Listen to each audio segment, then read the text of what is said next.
اعوذ باللہ من الشیطان الرجیم بسم اللہ الرحمن الرحیم الحمدللہ المالک الحق المبین خالق السماوات والارض والصلاة والسلام علی نبی الاکرم ورسول الاعظم وسراج المنیر وبشیر ونذیر سیدنا و مولانا ابی القاسم محمد اللہم صلی علی محمد وآل محمد الحمدللہ جعلنا متمسکین بولایت امیر المومنین و اولاد المعصومین صلی اللہ علی عالم المکین علی ابن ابی طالب و بفاطمۃ الزہراء سیدۃ النساء العالمین و بالحسن زکی عصمت المتقین و بالحسین اکرم المستشہدین و بعطرتہ المظلومین و بعلی ابن الحسین زین العابدین و بمحمد ابن علی قبلۃ الاوابین و بجعفر ابن محمد اصدق الصادقین و بموسیٰ ابن جعفر مظہر البراہین و بعلی ابن موسیٰ ناصر الدین و بمحمد ابن علی قدوۃ المہتدین و بعلی ابن محمد ازہد الزاہدین و بالحسن ابن علی وارث المستخلفین و بالحجت منتظر المہدی علی خلق اجمعین اللہم صلی علی محمد و آل محمد و عجل فرجہم اجمعین۔ بسم اللہ الرحمن الرحیم والعصر ان الانسان لفی خسر الا الذین آمنوا وعملوا الصالحات وتواصوا بالحق وتواصوا بالصبر۔ تمام تعریف اس پروردگار عالم کے لیے جو تمام صفات کا مالک بھی ہے، اور وہ پروردگار عالم اس کا شکر ہے کہ اس نے ہمیں بہت سی نعمتوں کے ساتھ ساتھ وجود رسول خدا صلی اللہ علیہ وآلہ وسلم اور قرآن پاک جیسی نعمت، ائمہ طاہرین علیہ الصلاۃ والسلام جیسی نعمت عطا فرمائی، اور ہمیں اس دنیا میں بھی باعزت کیا اور آخرت میں بھی اس نے ہمیں عزتوں سے ہمکنار کیا۔ انسان کی زندگی میں اسلام کا حکیمانہ تصور کے ساتھ آپ کی خدمت میں پیش ہوں۔ سورہ عصر کے ذریعے ہم تلاش کریں گے کہ جس میں پروردگار عالم قسم کھا کر کہتا ہے کہ ان الانسان لفی خسر، تمام انسان خسارے میں ہے۔ اگر انسان خسارے میں ہے تو اللہ نے کیوں پیدا کیا ہے، اور اگر وہ خسارے سے نکلنا چاہتا ہے تو اسے کون کون سے کام کرنے پڑیں گے۔ جیسے ہم نے کل دیکھا کہ پروردگار عالم نے کہا کہ ایمان جو ہے، دین کیا ہے، محبت ہے۔ جو محبت کرتا ہے، جو عزت دیتا ہے، جو کسی کا احترام کرتا ہے، اللہ اس کے احترام میں اضافہ کرتا ہے۔ ہم اپنے رسول خدا صلی اللہ علیہ وآلہ وسلم کی زندگی میں دیکھتے ہیں، ائمہ طاہرین کی زندگی میں دیکھتے ہیں، وہ اپنے معاشرے کے ہر عمر کے طبقے سے، چاہے وہ بچہ ہے، چاہے وہ جوان ہے، چاہے وہ بوڑھا ہے، سب کے ساتھ عزت، مہربانی، شفقت، محبت، پیار، اتنا پیار دیا کرتے تھے کہ ائمہ طاہرین میں اگر کوئی نظر بند ہے تو بھی، اگر قید خانوں میں ہے تو بھی، اگر لوگوں سے ملنے نہیں دیا جا رہا تو بھی، اگر اپنے علاقے سے دور ہیں تو بھی، لوگوں کے دلوں میں آپ کی محبت اتنی معجزن ہوا کرتی تھی کہ ان کے دلوں میں آپ کی محبت کیوں، حالانکہ وہ سامنے نہیں ہوتے تھے، مگر ان کا انداز شفقت، ان کا انداز محبت اس قدر گہرا اور وسعت والا ہوتا تھا کہ ہم آج کے دور میں امام زمانہ جب غیبت میں ہیں، ہم نے ان کی زیارت نہیں کی، ہم نے انہیں نہیں دیکھا، لیکن ہم دل سے کہتے ہیں کہ وہ ہماری ماں سے بھی زیادہ ہم پر مہربان ہے، وہ ہمارے باپ سے بھی زیادہ ہم پر مہربان ہے۔ کیوں؟ ان کے آباء و اجداد وہ خود محبت کا پیکر ہے، وہ خود مہربانی کا ایک بہت بڑا خزانہ ہے۔ ہم محسوس کریں نہ کریں، مشکل وقت میں، خوشی کے وقت میں، غمی کے وقت میں ہمارے سر پر ہاتھ رکھنے والے ہمارے امام ہوا کرتے ہیں۔ آج کی اس مجلس میں اس خسارے سے بچنے کے لیے ہم دوسری بات کو غور طلب کرتے ہیں، اس پہ روشنی ڈالتے ہیں کہ امام محمد باقر علیہ الصلاۃ والسلام کی حدیث ہے جس میں آپ نے فرمایا کہ اللہ تعالیٰ نے جب عقل کو پیدا کیا تو عقل سے کہا کہ آگے آؤ، وہ آگے آئی، کہا پیچھے ہٹ جاؤ، وہ پیچھے چلی گئی، اور پھر خدا نے کہا کہ مجھے اپنی عزت اور کرامت کی قسم ہے، تجھ سے زیادہ محبوب مخلوق میں نے کسی کو خلق نہیں کیا، اور میں تجھے اسی کو عطا کروں گا کہ جو میرے نزدیک پسندیدہ بندے ہوں گے، تیری ہی وجہ سے میں حکم دیتا ہوں، تیری ہی وجہ سے میں روکتا ہوں، تیری ہی وجہ سے میں ثواب دوں گا اور تیری ہی وجہ سے میں عذاب دوں گا۔ اللہ تعالیٰ نے انسان کو جو فضیلت اور اشرف اور کمال عطا فرمایا ہے، اسی قیمتی گوہر کی وجہ سے، جو اس کے اندر ایک جسے عقل کہا گیا، یہ ایک خاموش فرشتے کی طرح ہے جو انسان کے اندر ایک طاقت کی طرح رکھتا ہے کہ جو اسے اچھائی کی طرف لے کر جاتی ہے اور برائی سے روکتی ہے۔ اللہ تعالیٰ نے عقل کی وجہ سے انسان کو تکلیف عطا فرمائی ہے۔ یہ تکلیف کیا ہے؟ انسان جس کے پاس عقل ہوتی ہے وہ اس تکلیف کو رحمت سمجھتا ہے۔ جیسے قول معصومین ہے کہ جب کسی مومن پر پریشانی یا مصیبت آتی ہے، وہ پریشانی اور مصیبت نہیں ہوتی، وہ تو رحمت ہوتی ہے، وہ خدا کی نعمت ہوتی ہے، جس کی وجہ سے وہ خدا سے دور ہو تو وہ قریب ہو جاتا ہے، وہ اللہ کا قرب حاصل کرتا ہے، اللہ اپنی اس پہ رحمتیں نازل کرتا ہے، برکتیں نازل کرتا ہے۔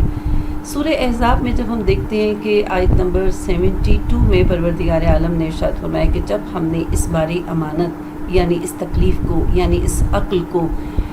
زمینوں کے سامنے پیش کیا، آسمان کے سامنے پیش کیا، پہاڑوں کے سامنے پیش کیا، تو ہر ایک نے انکار کیا۔ آسمان نے بھی قبول کرنے سے انکار کیا، زمین نے بھی اور پہاڑوں نے بھی۔ ہاں، انسان ہے جس نے آگے بڑھ کر اس امانت کو قبول کیا، اور اس قبول کرنے کی وجہ سے پھر انسان کے اندر کیا ہوا کہ جب انسان نے اس تکلیف کو قبول کیا، اس امانت کو قبول کیا، تو پھر وہ ایک بہت بڑا خدا کا پسندیدہ بندہ بن گیا، جس میں ہم پھر سورہ بنی اسرائیل میں بنی اسرائیل میں ہم جب دیکھتے ہیں تو اس میں کہا اللہ تعالیٰ نے بہت سی اسے نعمت عطا فرمائی، پاکیزہ روزی دی، خشکی اور تری پر چلنے کے طریقے بتائے، اور اس پر اپنی اسے فضیلتیں عطا فرمائیں۔ کیوں؟ اس کے اندر عقل موجود ہے، اس کے اندر پوشیدہ ایک گوہر موجود ہے۔ یہ عقل ایسی چیز ہے جو جمادات کے پاس بھی نہیں، جو نباتات کے پاس بھی نہیں، جو حیوانات کے پاس بھی نہیں، جو ملائکہ کے پاس بھی نہیں، ہاں انسان کے پاس ہے۔ اور انسان وہ مجموعہ ہے ان کے، وہ ایک اس کے اندر عالم جمادات بھی ہے، عالم نباتات بھی ہے، عالم حیوانات بھی ہے، عالم ملائکہ بھی ہے۔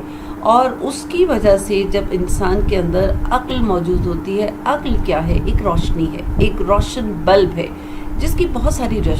کرنیں ہیں، جس کی بہت زیادہ روشنی ہے۔ عاقل انسان برائیوں سے خود بخود پیچھے ہٹتا ہے، اچھائیوں کے خود بخود قریب پہنچتا ہے۔ عاقل انسان سوچتا ہے، عاقل انسان سمجھتا ہے، غور کرتا ہے، فکر کرتا ہے، اپنے اندر آنے والی برائیوں کو روکتا ہے۔ یہی انسان عاقل کے درجے پر فائز ہوتا ہے۔ یعنی اگر ہم تمام اچھائیوں کو اکٹھا کریں اور اس کی گٹھڑی بنا دیں، اس میں قناعت بھی ہے، اس میں علم بھی ہے، اس میں سچ بولنا بھی ہے، اس میں اچھی باتیں بھی ہیں، اس میں نیک خصلتیں بھی ہیں، یعنی تمام اچھائیوں کو، انسان کی فطرت اچھائی کو پسند کرتی ہے، پسند کرنا اور ہے، اس پر عمل کرنا اور ہے۔ جو انسان عمل کر لیتا ہے وہ انسان عقل کے تابع ہوتا ہے، اور جو انسان عمل نہیں کرتا وہ عقل کے تابع نہیں ہوتا۔ یعنی وہ تمام گٹھڑی کو جب اکٹھا کریں تو جو گٹھڑی ہے، تمام خوبیوں اور کمالات کی جو گٹھڑی ہے وہ عقل ہے۔ اور عقل جو ہے وہ کب آتی ہے انسان کے اندر؟ جب انسان اپنے نفس کو دباتا ہے، جب انسان اپنی برائی کو دباتا ہے، جب انسان اپنی انا کو دباتا ہے، جب انسان اپنے غرور کو دباتا ہے، اپنی میں کو دباتا ہے، جب وہ اپنے نفس پر قابو پاتا ہے، آہستہ آہستہ اس کی عقل کامل ہونا شروع ہو جاتی ہے۔ مولا کائنات حضرت امیر المومنین علی ابن ابی طالب علیہ السلام بازار سے گزر رہے اور قصاب کی دکان پر تازہ گوشت لٹک رہا، تو قصاب نے آواز دی، مولا آئیے اور گوشت خریدیں، بہت اچھا گوشت آیا ہے، بہت تازہ گوشت ہے۔ امام نے فرمایا ابھی نہیں۔ پھر قصاب نے آواز دی، مولا کوئی بات نہیں، آپ بعد میں دے دیجئے، ادھار کر لیں، آپ گوشت لے جائیں، ایسا روز روز نہیں آتا، آپ گوشت لے جائیں اور جب آپ کے پاس پیسے ہوں تو آپ دے دیں۔ امام جو امام المتقین ہیں، جو امام عاقل ہے، تمام عقلوں کے امام نے کیا فرمایا کہ تجھ سے ادھار کرنے سے بہتر یہ نہیں کہ میں اپنے پیٹ کا ادھار کر لوں، تو جو روز روز مجھے تنگ کرے گا، میں اپنے نفس کو کیوں نہ قابو کر لوں، میں اپنے دل کو کیوں نہ قابو کر لوں، میں اپنی چاہت کو کیوں نہ قابو کر لوں. یہ ہے عقل.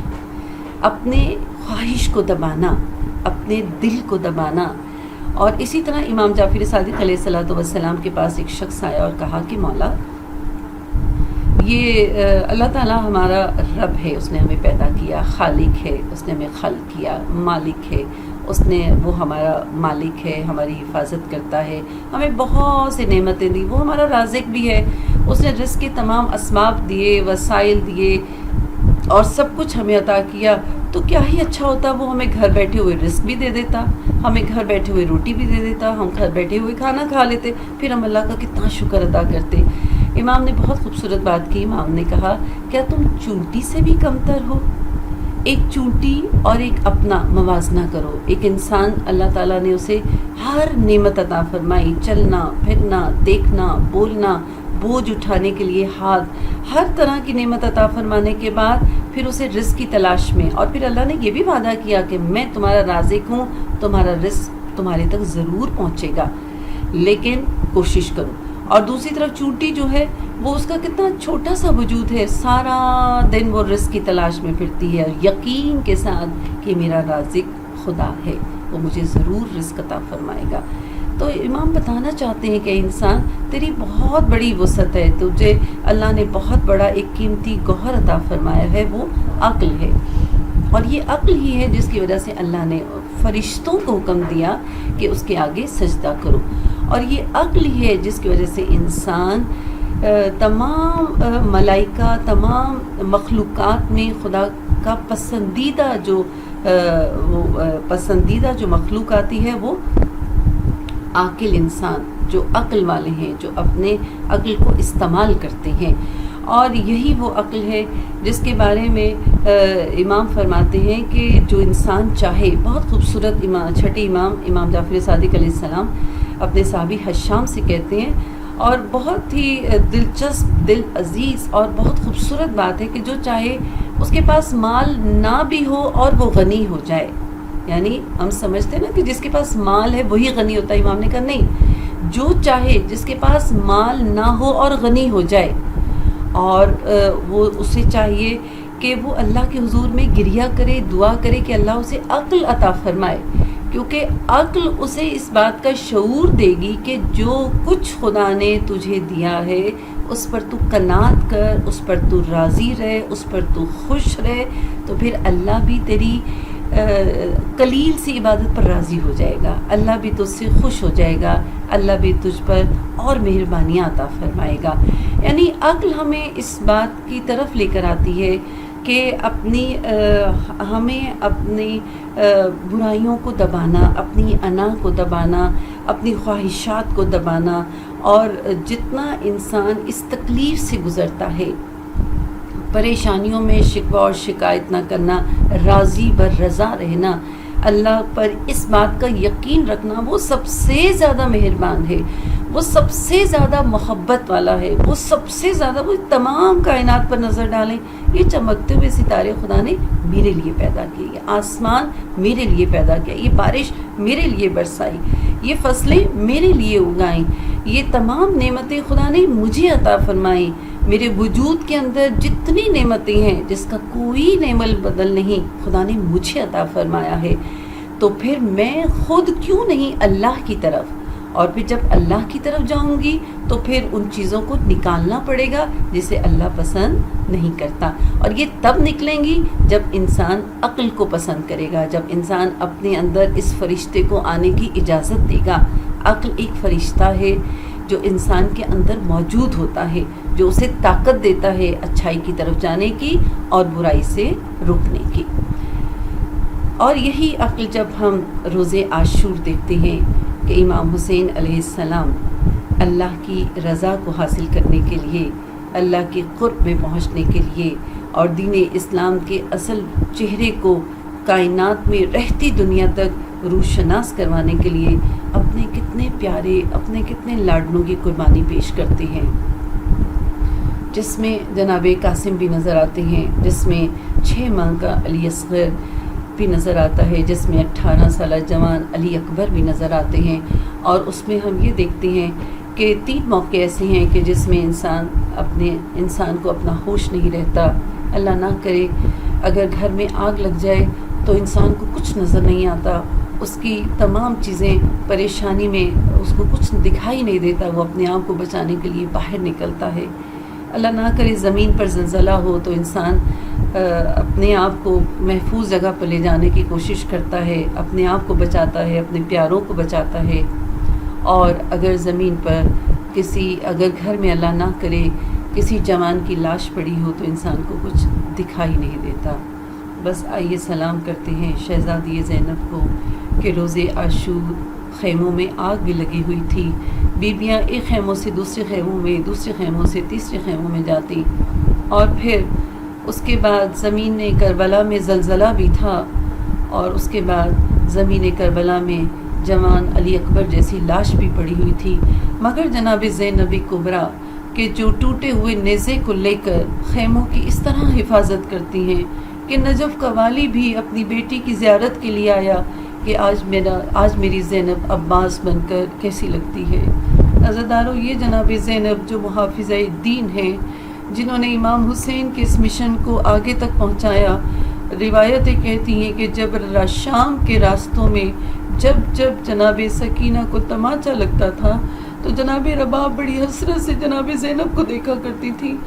اور اس طرح دیکھتی تھی کہ جناب زینب فرماتی تھی اے رباب، جب تک میرا عباس سلامت تھا تب تک میری ذمے تمام بچوں کی حفاظت تھی، تمہاری حفاظت تھی، میری خود اپنی حفاظت تھی، لیکن اب میرا عباس سلامت نہیں ہے. بس عزیزدارو، یہی بی بی اپنے بچوں کو سنبھالتے روایت کہتی ہے کہ ایک مقام ایسا آیا کہ جہاں پر سر حسین رک جاتا ہے، آگے نہیں بڑھتا. ایک سپاہی آگے بڑھا اور تازیانہ لے کر امام کی بیمار پشت پر مارنے لگا اور پوچھتا ہے کہ آگے کیوں نہیں چلتے، تمہارے بابا کا سر آگے کیوں نہیں چلتا. امام بابا کے پاس آئے اور کہا کہ بابا آپ آگے کیوں نہیں چلتے. فرمایا میرے سینے پر سونے والی کہیں گر گئی ہے، جب تک وہ نہیں آئے گی میں نہیں آگے بڑھوں گا. اتنا سننا تھا کہ جناب زینب نے اپنے آپ کو اونٹ کی پشت سے نیچے گرایا اور واپس چلنا شروع کیا. اے سکینہ، تمہارے بابا نے میرے سپرد کیا تھا، تم کہاں ہو؟ اے سکینہ کہاں ہو؟ مجھے آواز دو. گزرتے ایک بی بی پر نظر پڑی جنہوں نے کہا آہستہ بولو، یہ میری گود میں ہے. یہ گود تو وہ ہے جہاں پر اس بچی کا باپ بھی آ کر سو جاتا تھا اور میں نے ابھی اسے سلایا ہے. تو جناب زینب نے کہا اے بی بی، روز قیامت میں اپنے جد سے کہوں گی کہ تیری بخشش کروا دے. تو ایک مرتبہ جناب فاطمہ زہرا نے کہا بیٹی پہچانا نہیں، میں تیری اجڑی ماں ہوں. تو ایک مرتبہ جب بی بی زینب نے اپنی ماں کو دیکھا تو ایک کہا کہ ماں تو کہاں تھی جب میرے بھائی قاسم کے لاشوں کو، قاسم کے ٹکڑوں کو گٹھری میں بنا کر لا رہا تھا؟ تو کہاں تھی جب میرا بھائی سینہ اکبر سے برچھی کو کھینچ رہا تھا؟ تو کہاں تھی جب میرا بھائی عباس کے بازو اٹھا رہا تھا؟ اے ماں تو کہاں تھی جب میرا بھائی تجھے پکار رہا تھا؟ تو بی بی نے کہا زینب میں کہیں دور نہیں تھی، میں اپنے حسین کے پاس ہی تھی، میں اپنے حسین کے قریب ہی تھی. تبھی جب شمر باہر چلاتا تھا تو بی بی آواز دیتی تھی اے شمر آہستہ، میرے حسین کا گلا بہت خشک ہے، یہ 3 دن کا پیاسا اور بھوکا ہے. لعنت اللہ علی القوم الظالمین.